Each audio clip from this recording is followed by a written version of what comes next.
These basic bath bombs are so easy to make, and our pear fragrance oil will leave you smelling gorgeous too. To make our pear scented bath bombs, you'll need the following: 300 grams of sodium bicarbonate, 150 grams of citric acid, 4 grams of kaolin clay, 9 grams of pear fragrance oil, and less than 1 grams of pink water-soluble dye. You'll also need a set of digital weighing scales, a mixing bowl and a sieve, smaller bowls for your measured out ingredients, bath bomb molds, a metal spoon, a spray bottle with water, and a set of protective gloves. Wearing your gloves, sieve and weigh out the sodium bicarbonate, citric acid, and kaolin clay into your 3 bowls. Set the citric acid to one side for now. Add the kaolin clay to the sodium bicarbonate along with a small amount of the water-soluble dye. Mix the ingredients together with your hands, gently rubbing between your fingers to combine. Now, add your fragrance oil and use your hands again to mix this into your dry ingredients. Take your water spray bottle and spray into the mixture. Start with just a couple of sprays and mix it into your dry ingredients.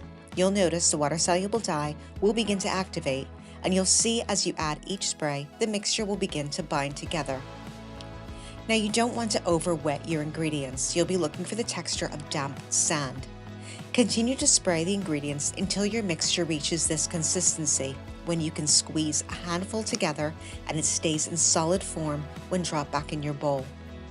If you find the mixture is sticking to your gloves, you may have added too much water, but we can still save it at this point. Simply leave it aside for a short time to allow the mixture to dry out a little. Once you have that perfect consistency, it's time to add the citric acid. This last step is what activates the fizz in your bath bombs, so it's important to work quickly. Make sure you have your molds ready and to hand.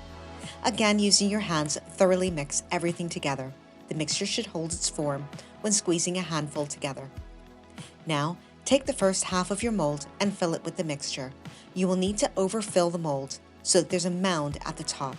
Do the same with the second half of your mold. Take both halves and put them together.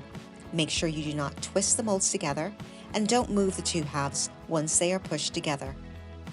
Give the molds a light tap around the rims and release the top half of the mold.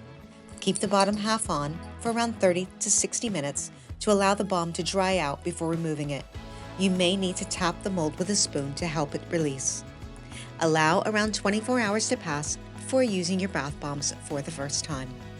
We hope you enjoyed this tutorial for basic bath bombs.